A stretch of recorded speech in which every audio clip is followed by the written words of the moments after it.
Buongiorno a tutti e ben ritrovati. Nell'ultimo video, San Pietro l'Apostolo Assassino, di cui vi riporto il link in descrizione, abbiamo approfondito la figura di Simone Bariona, detto Pietro. E avevo anticipato che avremmo poi trattato anche l'altro apostolo di nome Simone, cioè quello appellato il Cananeo. Vi ricordo che se ritenete interessanti le esposizioni dei miei studi e volete anche voi essere parte attiva nella diffusione di questi temi, potete farlo facilmente semplicemente iscrivendovi al canale e lasciando un link al video. Ovviamente cliccando sulla campanella riceverete la notifica non appena pubblicherò un nuovo video. Prima di iniziare voglio ricordare che questo canale è destinato a pensatori liberi, a persone di mente aperta e interessate a conoscere, alle quali nel mio piccolo sarò ben lieto se potrò dare elementi e spunti di riflessione personale. Non è assolutamente mia intenzione indottrinare alcuno verso culti alternativi. Chi si sentisse disturbato dagli argomenti trattati è ovviamente liberissimo di buttare alle ortiche ogni mia singola parola. Ma ora veniamo al nostro Simone il Cananeo. Come dicevamo, dai Vangeli sappiamo che l'apostolo Simone Bariona aveva un omonimo che sia Marco sia Matteo appellano come Simone il Cananeo. Simone il Cananeo e Giuda l'Iscariota, colui che poi lo tradì, e Andrea, Filippo, Bartolomeo, Matteo, Tommaso, Giacomo figlio di Alfeo, Taddeo, Simone il Cananeo. Negli ultimi video abbiamo ripetutamente riportato gli appellativi con cui venivano identificati i violenti gruppi ribelli messianisti. In latino sicari, latrones e galilei. In greco zelotes e lestes, in aramaico ebraico Bariona e Canana. Come vediamo, in aramaico ed ebraico compaiono con i nomi di Bariona e Canana, con un chiaro riferimento agli appellativi attribuiti ai due apostoli omonimi Simone Bariona e Simone il Cananeo. Oltre al terrorista Simone Bariona, vi era forse un suo compagno con lo stesso nome e avvezzo alle stesse modalità violente in quanto appartenente al gruppo dei Cananei, Cananim, che abbiamo descritto nel precedente video? L'esegesi teologica, intimorita dal fatto che possa essere svelato il vero volto di questo Simone, si premura di sostenere che probabilmente venisse chiamato il Cananeo in quanto originario della città di Cana, oppure perché la madre fosse di origine cananea, cioè delle terre di Canaan. Ebbene, contro questa assurda tesi abbiamo ben 4 considerazioni da fare. La prima considerazione è che in nessuno dei canoni neotestamentari si fa il benché minimo riferimento a Simone, accostandovi anche il nome della città di Cana, peraltro nominata solo nel Vangelo di Giovanni, il quale però non cita mai Simone il Cananeo, ma nomina un non ben definito Simone Iscariota come padre di Giuda, senza darci informazioni sul fatto che fosse o no un apostolo. La seconda considerazione è che i nomi delle terre di Canaan nell'Antico Testamento sono scritti con la lettera iniziale ebraica Kaf, che nel testo greco viene traslitterata con la lettera Chi, mentre gli appellativi dei ribelli Cananim hanno come iniziale la lettera ebraica Kuf, che viene traslitterata in greco con la lettera K. E infatti sia Matteo sia Marco riportano l'appellativo di Simone il Cananeo sempre con la lettera K dei ribelli e non con la lettera Chi degli abitanti delle terre di Canaan. La terza considerazione è che Simone viene chiamato il Cananeo nei Vangeli di Matteo e Marco e lo zelota nel Vangelo di Luca e negli Atti degli Apostoli. Non viene assolutamente invece citato nel Vangelo di Giovanni. È evidente a chiunque come l'apostolo venga nominato ovunque con appellativi che lo vedono legato alle violente sette messianiste che abbiamo elencato prima.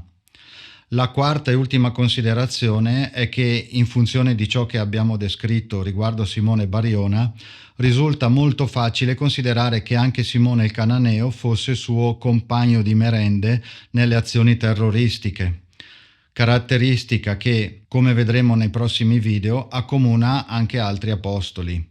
Siamo di fronte quindi a un personaggio cui tutti i Vangeli e gli Atti degli Apostoli assegnano uno degli appellativi dei ribelli messianisti. Non c'è via di scampo. Anche volendo arrampicarsi sui vetri per dare una spiegazione innocente a ognuno dei soprannomi di Simone, l'evidenza di quanto abbiamo documentato su tali nomi e la concordanza di tutti i testi che lo citano lo legano inequivocabilmente ai violenti gruppi estremisti zeloti facenti capo a Giuda di Gamala. Nel Talmud troviamo varie ricorrenze dell'appellativo di Cananim, Cananei, con cui venivano definiti gli zeloti. In ebraico, infatti, Canai significa colui che ha zelo.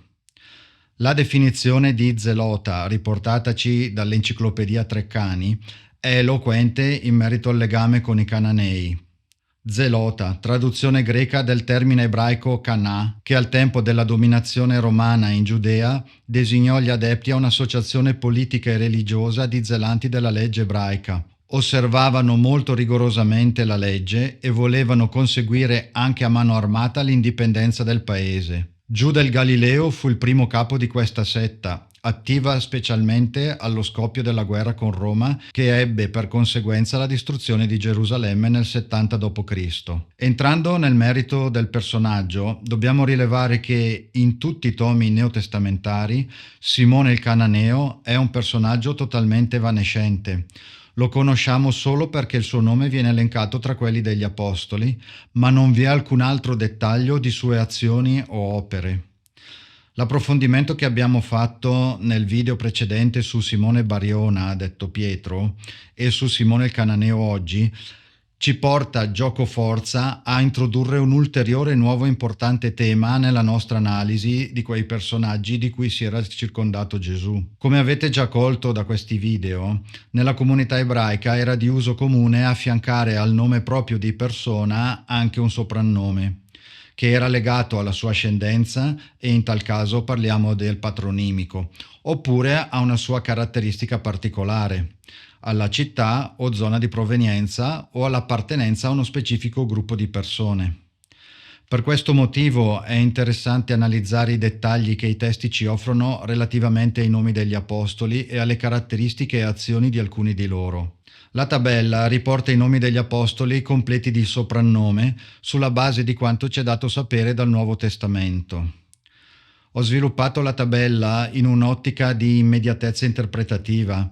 Gli apostoli sono ordinati per corrispondenza di nome.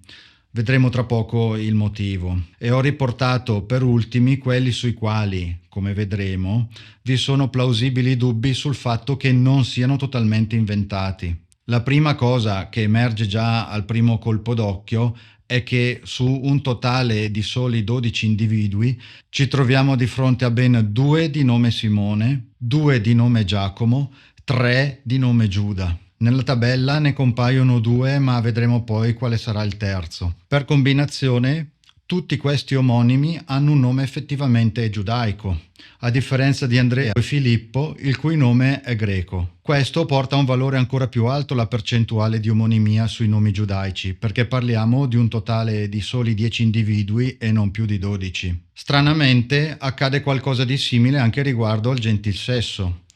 I Vangeli ci riportano infatti ben 6 donne di nome Maria, tutte in qualche modo relazionate tra loro. Tutti questi casi di omonimia su un numero tanto ristretto di persone della stessa comunità non possono che far sorgere qualche dubbio sull'effettiva esistenza di tali persone. Se vi fossero stati tanti omonimi tra gli apostoli, sicuramente qualsiasi discorso o interlocuzione avessero intrapreso tra loro avrebbero facilmente creato continui malintesi. Per fare un simpatico gioco, proviamo a costruire un evento di fantasia, ma che sarebbe perfettamente potuto accadere, e creiamo la narrazione di una possibile scenetta quotidiana. Gesù fece chiamare Giuda e gli disse di mandare Simone ad avvisare Maria che Giacomo sarebbe passato a pranzo da lei e che gli preparasse quindi il suo piatto preferito. Come si vede, è una frase dal costrutto semplicissimo e che avrebbe portato senza difficoltà a ottenere quanto Gesù aveva chiesto, con la gioia di Giacomo che avrebbe trovato il suo piatto preferito pronto in tavola. Dati però i casi di omonimia elencati nei Vangeli, la cosa sarebbe in realtà diventata molto complicata. Infatti, Gesù avrebbe dovuto specificare al suo incaricato quale dei 3 Giuda far chiamare, ma avrebbe anche dovuto precisare quale tra i due Simone avrebbe dovuto avvisare Maria, non mancando di specificare a quale delle 6 Maria si riferisse. In tutto ciò l'incaricato avrebbe anche dovuto aver cura di specificare quale dei due Giacomo sarebbe andato a pranzo, altrimenti Maria avrebbe preparato il piatto preferito dell'altro Giacomo, non portando a compimento quanto richiesto da Gesù. L'abbiamo messo a sorridere, ma l'esempio del siparietto che si sarebbe creato serve a stimolare il buon senso di ognuno di noi nella valutazione della veridicità di quanto riportato nei canoni neotestamentari. Più che pensare all'effettiva sussistenza di tali e tante omonimie con le improbabili conseguenze che abbiamo giocosamente simulato, propendo per cercare di capire se, invece, non si tratti dell'ennesima opera di camuffamento atta a sviare il credente da una realtà troppo scomoda per essere descritta in modo schietto e sicuramente molto più semplice e fluida rispetto all'intricato groviglio costruito dalla teologia per tentare inutilmente di nasconderla. In realtà il tentativo di occultamento non è stato così inutile, visto il numero di ignari fedeli raccolti in 2000 anni, ma si rivela assolutamente tale nei confronti di chi cerchi di approfondire i testi, come stiamo facendo noi, e considerare i soprannomi e gli appellativi dati agli apostoli, che sono assolutamente chiari, incontrovertibili e allineati tra loro. Alla luce di queste considerazioni non può essere assolutamente esclusa l'ipotesi che Simone il Cananeo sia sempre Simone Bariona, citati come se fossero due persone, per via dei soprannomi diversi, Bariona e Cananeo, ma assolutamente sinonimi l'uno dell'altro. Come abbiamo visto, Bariona e Cananeo sono due denominazioni degli stessi ribelli messianisti, quindi chiamare una persona Simone Bariona o chiamarla Simone Cananeo non fa alcuna differenza. Sarebbe come al giorno d'oggi citare Simone l'assassino e Simone l'omicida. Chiunque penserebbe che stiamo facilmente parlando della stessa persona. A riprova di quanto stiamo dicendo, senza andare tanto lontano, abbiamo già visto prima che lo stesso apostolo è chiamato Simone Cananeo nei Vangeli di Matteo e Marco e Simone Zelota in Luca e Atti degli Apostoli, senza nessun dubbio sul fatto che sia sempre la stessa persona. Ne è conferma anche il fatto che Simone il Cananeo venga citato dagli evangelisti solo ed esclusivamente nell'elenco dei nomi degli apostoli e non compaia mai assolutamente in nessun episodio della narrazione evangelica.